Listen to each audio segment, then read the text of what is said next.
Welcome to the Homeschool Journal, a show that unpacks the joys and journeys of the classical homeschool family. Here's your host, Carrie McGraw.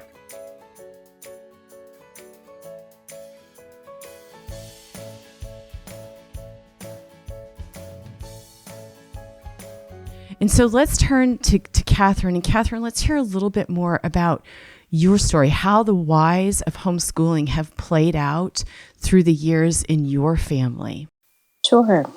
Well, I loved what Sarah said about we love the people that our children are becoming. And that's really the benefit of having been at this for a while now, is now it's a lot easier to keep going because we see the fruit of all this work.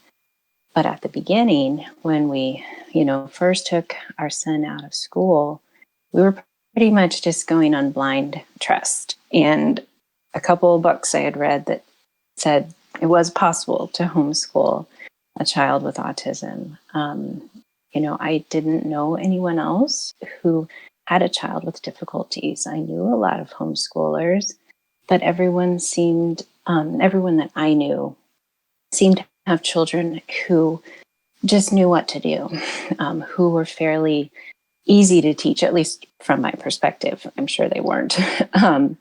But we had so many people telling us this won't work.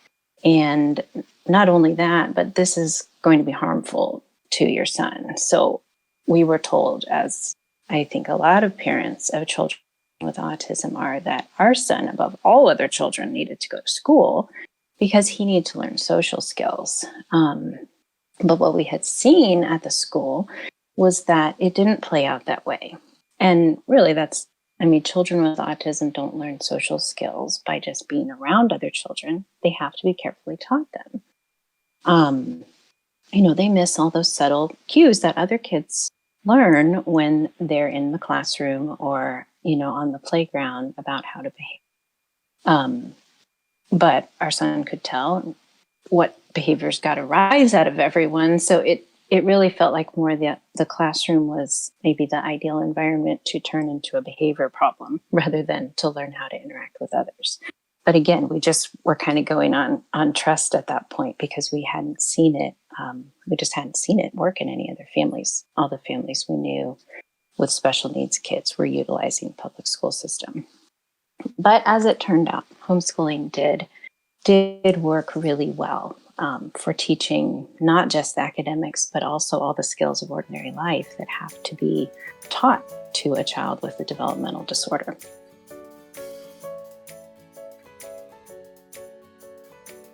So homeschooling, if we just kind of go by a simple definition, is where you as the parent, or I, yes, we both did this, take direct responsibility for the education of our children.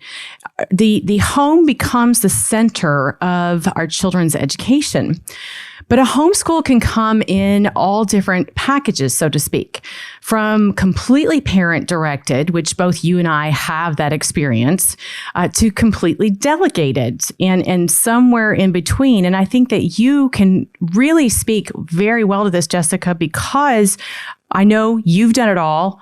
I've done, quite a bit of it as far as this sliding scale. I think that you can talk to of directed education, but you also come from this perspective as a cottage school co-director. So, Jessica, I'm going to turn it over to you to expand on this. What is homeschooling? Great. Well, I think most fundamentally, homeschooling can be defined as parent-directed education. So, of course, within this, there is a huge sliding scale of delegation that can be available. So, if you will visualize a continuum, and over on one end, the parent retains complete authority. This would be a solo homeschool parent piecing together all their materials, making all their own plans. While on the other end of the continuum, the authority is completely delegated out by the parent to a partner. For example, this would be like a homeschool student that takes all their classes outside the home. So a lot of high schoolers end up there. Most homeschool families partner with something or someone, be that a curriculum or curricula or outside support, maybe a co-op, a tutorial, online classes, or some interesting combination. So along that continuum, from one end being complete authority and then the other end being completely delegated authority, with each step along the way comes a loss of being the sole director of the homeschool. But then in return comes help, accountability, extra sets of eyes on your child as a student, each of which can be a tremendous blessing. So a really great analogy that I love is that homeschooling, in a homeschool, the parent is driving the school bus. So the parent takes the wheel of responsibility and direction.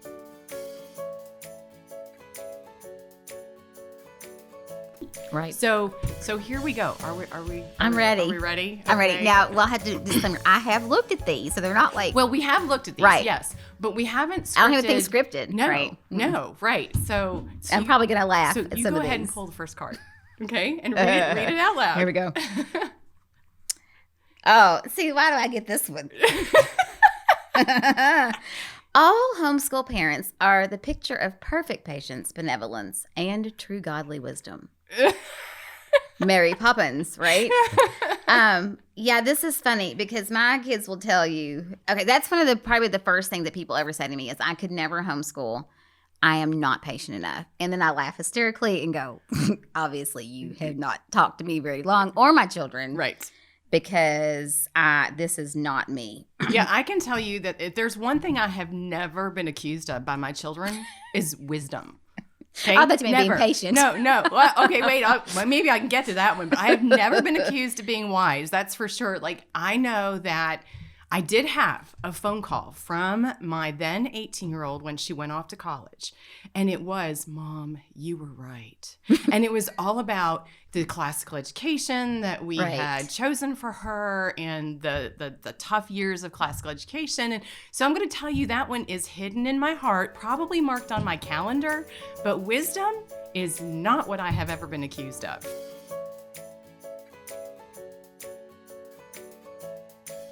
So finally, Amy, I want our listeners to place in their hearts today the knowledge that, and this is how you put it this summer, that this will grow you. I think you use those exact words. And from my own homeschooling experience, I often tell people I was not naturally designed to be a homeschooler. I just wasn't. Truly, I'm sure that there are many others have done, such a better job academically. I'm going to say that. But I knew that if I accomplished one singular goal of developing a strong family connection, of my children being raised and rooted in the values, the virtues, and the principles of our family and our faith, then I had already succeeded. And so, this is where I would love our homeschoolers to take to heart that this is a growth opportunity for them as well. Yeah, that is so good. Do what is needed. This earth meets heaven. If you need help, seek it. Be real about your limits and pray into any sourcing, letting go of unattainable or unnecessary goals, being ready to physically work and sacrifice is one that took me a while to learn. Mm-hmm. The combination, I'm good with the heavenly lofty, but the earthly, I've been slower. And then do it by faith. I Psalm 85, 10 through 12, steadfast love and faithfulness meet. Righteousness and peace kiss each other. Faithfulness springs up from the ground, and righteousness looks down from the sky. Yes, the Lord will give what is good, and our land will yield its increase.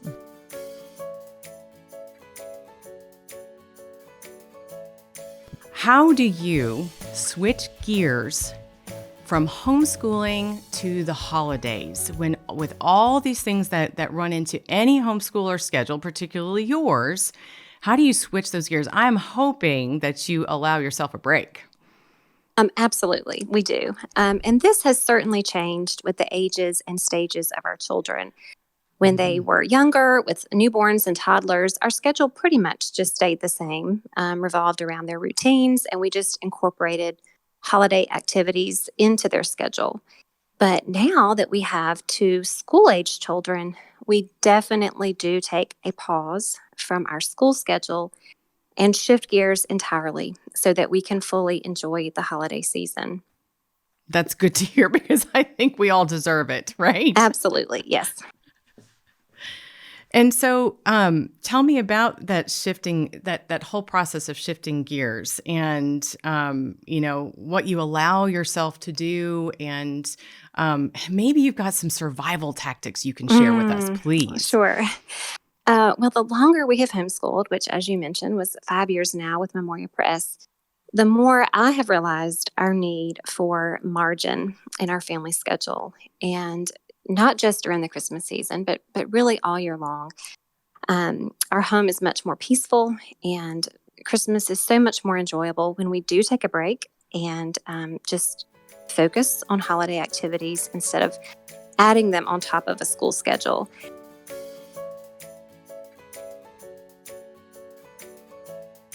We want to be able to communicate. Our kids get to college and have to communicate That's exactly on right. paper. That's right. And if we don't know the usage of our own language, where does that go? That's exactly. Well, we're not good writers. No, right. And when I can, but of course my standards are very high. I do work in a publishing company. No, but really? if I get a resume or a cover letter from somebody wanting a job and it has a typo or a grammatical mistake, I'm just done. No second chances. Okay, so that means I need to reread all my emails that I send you. That's right. I just think, you've got to work for a publishing company. You've got to at least be able to put a sentence together. But that has to be anywhere that's Well, it should be. It should be. It should be. Unfortunately, how many times have I picked up a newspaper? A newspaper. That's right. And it's a mess. It is. And it's, those people have obviously not had Latin. Oh my goodness. My kids are frustrated with me because I will pick anything up and find the flaw and find the spelling error and find the missing comma or it should have been a semicolon. Yeah, they kill me or I kill them. Okay, let's talk about how Latin makes learning other languages easier.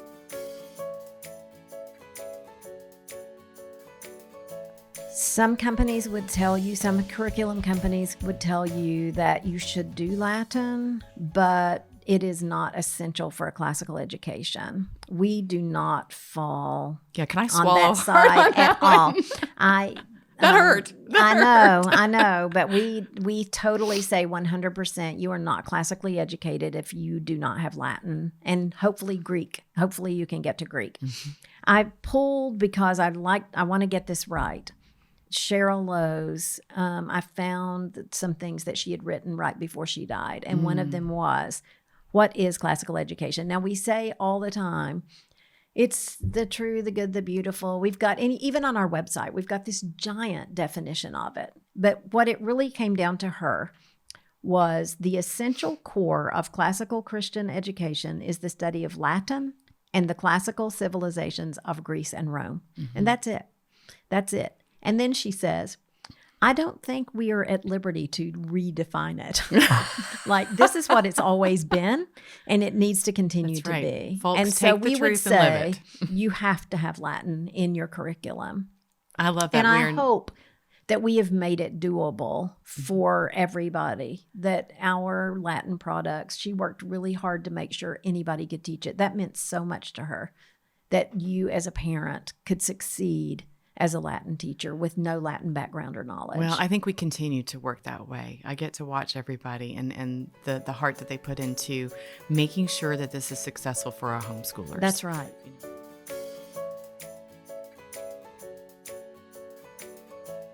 What about you, Will? What do you want your children to learn from Dad? Well, the short answer is everything. Right? So there's everything that when I left home and began college and young adulthood that I didn't know, that in retrospect would have made life easier. So there's simple things, how to study, right? I didn't know how to study when I got to college, and my grades initially reflected that, because in high school I was able to skate by just fine, and I made the honor roll, so no one bothered correcting me. But how to study is something that I work on with the kids, even though I'm learning it now also, right? So we need to know how to study, we need to know how to manage money, how to treat people. And that's just the easy stuff that makes life easy. But the harder things, I want to know how to work hard and how to strive for something that's difficult.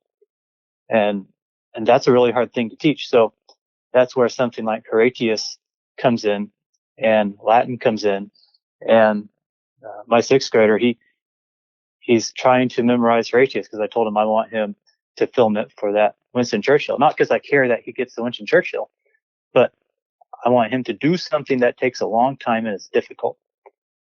And if he can learn to do that now, then that will help him when life throws him more difficult challenges. If I can teach him how to run after virtue, and to chase holiness in terms of his friends and the people he chooses to be around. If he picks the good influences, then that helps, I say him, all of them, right? That helps all of them later on, because the ultimate goal here is to give them what they need to know to get to heaven, right?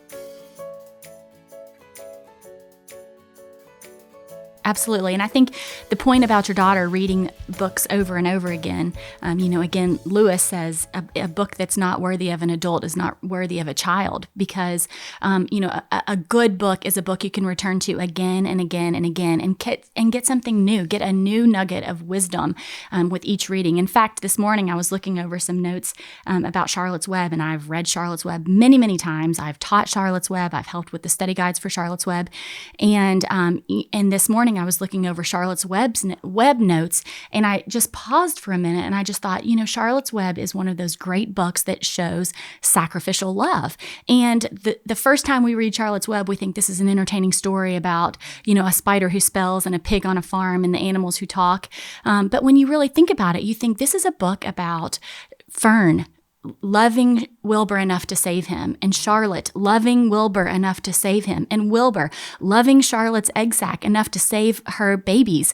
And so, the more we read it, the more we can glean from it. And a good book has that to offer. I think that's one of the characteristics of a good book is it has room to, it gives us room to grow.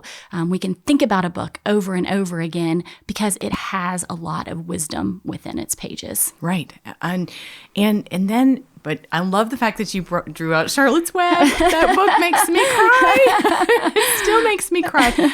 But it's also important. It's reminiscent of or demonstrates for me that how important it is in that what we read in the early years has great impact in what we read in the later years, in what it is that we want to identify with and what we want to pick up. So when we're talking to homeschool parents, right, what we introduce to our children as kindergartners, first graders, second graders, we are building absolutely, great things for them when we choose that classically good literature.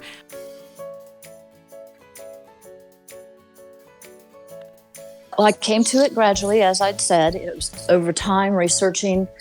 I researched not only in the States, I researched internationally, and that's why I found my Latin and Greek tutors in England. Yes. You were braver than I. And Texas would be about as far as I could go.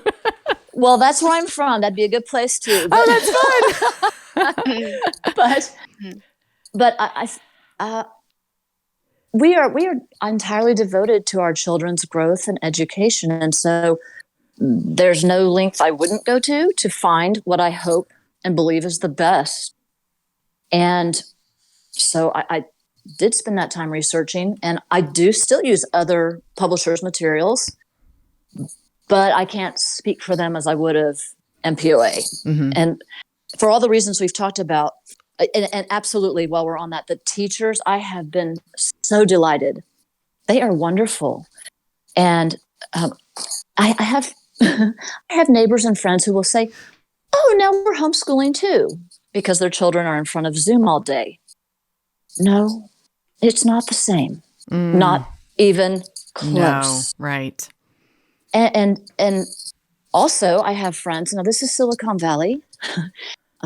And I think we're all well-meaning and doing our best for our children. And there are people here who pay $50,000 a year for kindergarten. That is $100,000 gross annual income. Oh, my goodness. For kindergarten. Oh, my goodness. And my friend who I'm speaking of, her child can't read. He doesn't know his ABCs. Oh. So So that's maybe the macro picture of education and its range at large.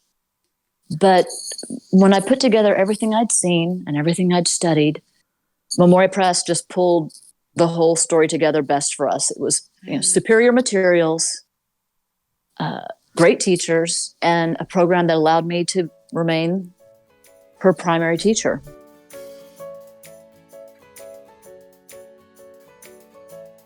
How do you handle the mix of the secular and the faith-filled portions of Easter? Oh, that's a great question. We have a lot more trouble with that at Christmas time, finding the balance Yeah. than we do at Easter. And I think it is because of our observation of Lent. So we, with the long observation of Lent, then when we get to Easter, the celebration of Easter is so focused on Jesus because we've just been Jesus for weeks. So the Easter Bunny does come here, but it's not, they don't seem all that worked up or excited about that part of it. The basket has religious items in it.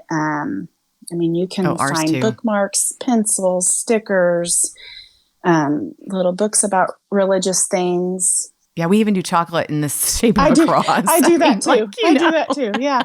Yeah, So right. they do get an Easter basket, and the little ones do, have some Easter Bunny fun. But that's just like a brief blip on the radar because, after that's said and done, then it's time to get all gussied up for church. And then we come home and we have the feast, after the fast, then we have the feast. And we just feast all day long. And it's usually with grandparents and cousins and aunts and uncles. And I don't particularly have my own menu that I do because I just show up and might bring something. No, I agree. Like ours is the same thing. And that's what the day turns into, is something all about family for us. Yes. And celebrating that together. And the first thing we do is we will stand in a large circle, everyone together. And I credit my mother-in-law for always doing this and starting this, and we pray. And we pray together, and we each go around and we talk about, within prayer, God's blessings and the things that we want to praise Him for.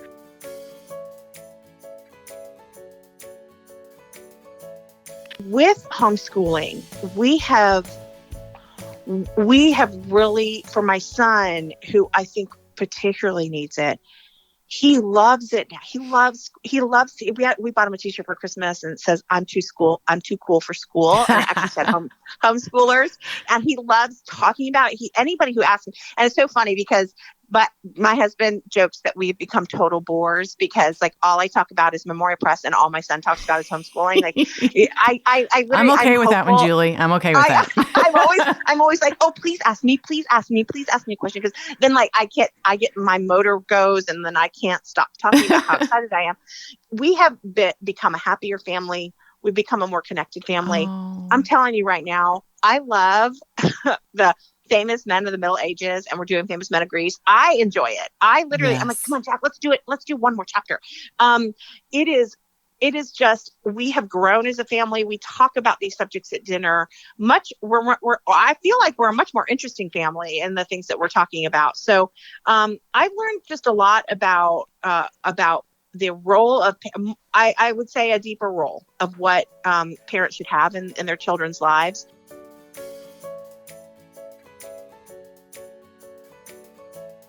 The second piece for me then, of course, goes back to, well, what is it that you're focused on? And are we both focused on the same thing? And that for me is the cornerstone. Ultimately, none of this would work if we didn't have a singular focus to the most important thing, which is our faith in Jesus Christ and our faith in His gospel. And, that the day for us starts there, 100%, I talked about, is it ever perfect? Is the process ever done? No, it's not. We're always trying to improve how we progress the culture in our own home. And for us, how do we make it work? How do we keep it all together? Right now, that looks like, working from home has given me the flexibility to have more focused family time with the family. And, part of our important routine, and this has gone between, whether it's in the morning, first thing, or kind of the last thing, touch point of the day, making sure we have that devotional daily. As a family, praying together and reading from the scriptures together. Wonderful. And in addition to that, where Memoria Press has enriched us is that we also make part of that devotional reading from a good book together, or, discussing, some of the principles and ideas that the kids have studied that day, whether in school or at home as part of their homeschooling process. So those three things are really key for us in sort of making things work. I guess if you can say we're making it work. What would you say, dear? I think we are. And I've noticed an increase in peace in the home. So, some of the things when I've talked to more prospective homeschoolers in the last year since the lockdown than I ever have before.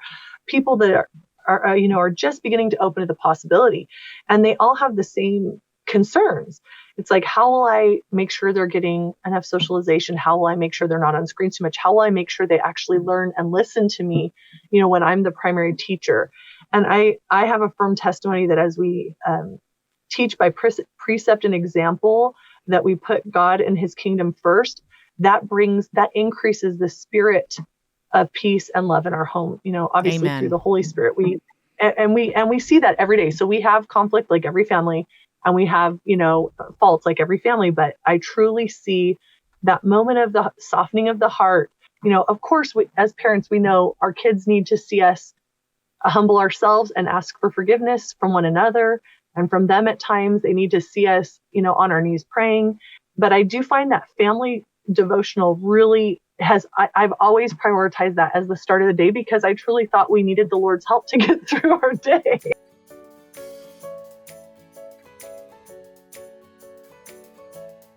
There is not one study that has been done on saying that cursive writing is not good and it doesn't develop the brain. And You're so right. There is not a single study that can produce anything against it. No. Right. No, they didn't decide, this is not good, and so we'll take it out of schools. No. Or we'll quit teaching. And so it's so exciting now because more of these brain imaging studies are coming out all of the time, and how much more it stimulates and activates the brain. And I'm glad you're bringing this out, because I wouldn't do all of this and go to all this trouble if it were just for beautiful handwriting. That's right. There's a deeper science behind this. Exactly.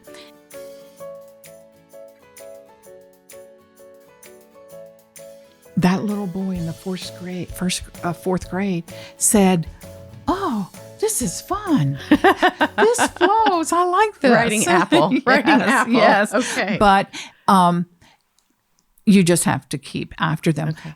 So patience, time, and reminding. And when we sit down, we take it serious, and we sit down at the table, and we have to have the correct pencil grip, and we pick it up correctly, and we let it flow. It's a purposeful activity. Boy, we've had a lot of P's going on here. Yes, right. But it's a purposeful activity. So yes.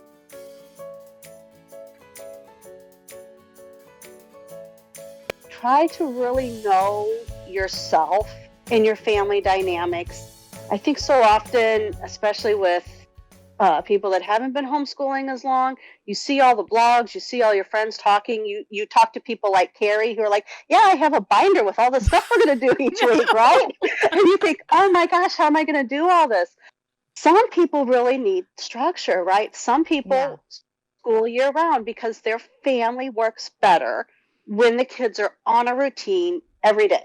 And if you break that routine for the summer, it really messes them up. If that's the way your family is, then keep following your routine, right? Like, that's okay.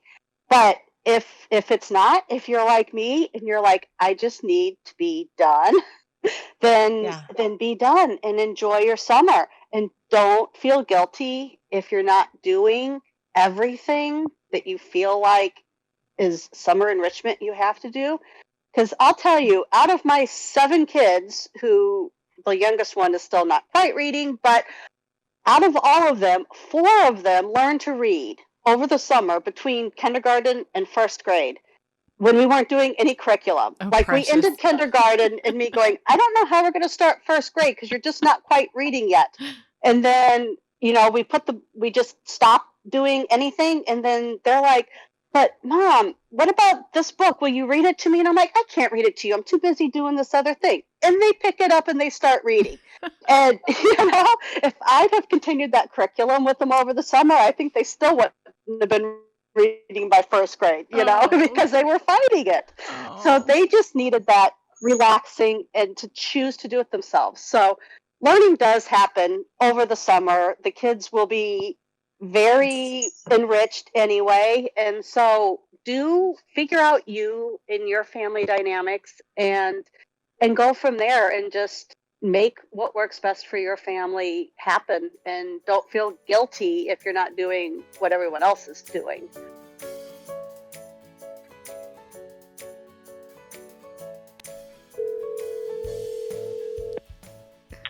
Hello. Melanie. Listen to us. It's Diana and Carrie. How are you? Hello. I'm great. How are you? I'm good. So we are calling you about our SODALITAS. We're going to have you share some stories. Yes. So going to SODALITAS as an introvert is my story. That's exactly. Wait, you know that's what? That's what exactly what we were talking about when we called you. We just talked to Jessica, and Jessica, Diana, and I are those loud personalities, and we said let's call this soft, sweet, wonderful Melanie, because we know that your perspective is so important about venturing into a place you had not gone before that might not have been a natural visit for you. So what do you want to share with our listeners today on our podcast about SODALITAS? Well, my first SODALITAS was in 2016, and I was coming from Florida, so it was a pretty long drive. That is long. I didn't know. Right. Wow. Yeah. Did not know that. And I did not know anybody. I had been on the forum a little bit or the Facebook group, but I didn't know anyone. And so I went to all the sessions, but I really didn't talk to a lot of people. I remember Diana talked to me. A couple of people talked to me, and that was good. That was very helpful that would to have. Be Diana. Yeah, I talked to everybody. To have an extrovert come talk to me. But I got really nervous about going to any of the optional dinners or social events, and I just skipped all of those. So I went to the sessions, talked to a few people, but then I just would go back to my room, get some dinner in my room. I read a whole book those few days in the evenings because that was my comfort level. And you know what? I had a great time. It was still completely beneficial. I wasn't sorry I went or anything. It was just, that was the way that I could do it at that point. Mm-hmm. And so the next year, 2017, I went back and I was on a little bit of a budget control at that point, and I asked on either the forum or Facebook if anybody could share a room, and these two ladies very sweetly, generously offered to share their Airbnb with me. And so that was helpful to me because then I was staying with those ladies and obviously talking to them. We rode back and forth to the school. That was helpful. And that really helped kind of pull me in a little bit more. I went to the Sunday night dinner. I don't remember what else I did, but I went to a few extra things. I talked to a few more people that I remembered seeing the year before.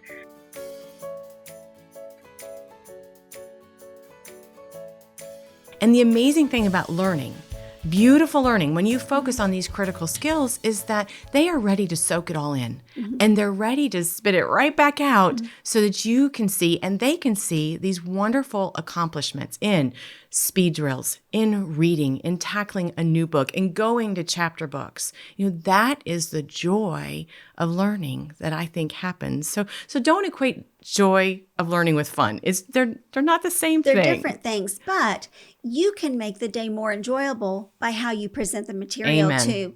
If you hate math and it is they're going to know it. It is a drudgery for you.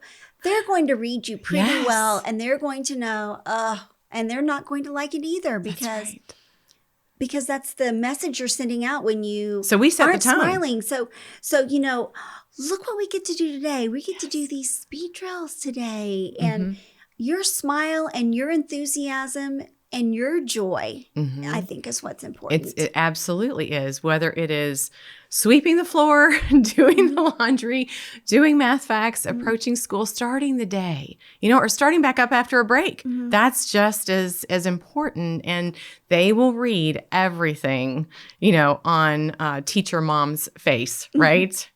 So they will, and they'll, you'll have your days, but for the most part, if you can put on that smile and really connect with your student with, just the joy somewhere, find that joy somewhere to present the materials, you're going to have a very successful. And celebrate accomplishments. Accomplishments can be, a beautifully done speed drill or a set of flashcards that, we got all the answers right. I mean, just celebrate all day long, because every day is full of accomplishment. Thanks so much for joining us today. If you liked our episode, click the thumbs up button or leave a comment below and let us know what you thought. Click the bell icon or subscribe to stay in the loop and get notifications of when we have new episodes. You can also check out our other resources and videos on classical homeschool education. I'm Carrie McGraw. Thanks for listening. I'll see you next time.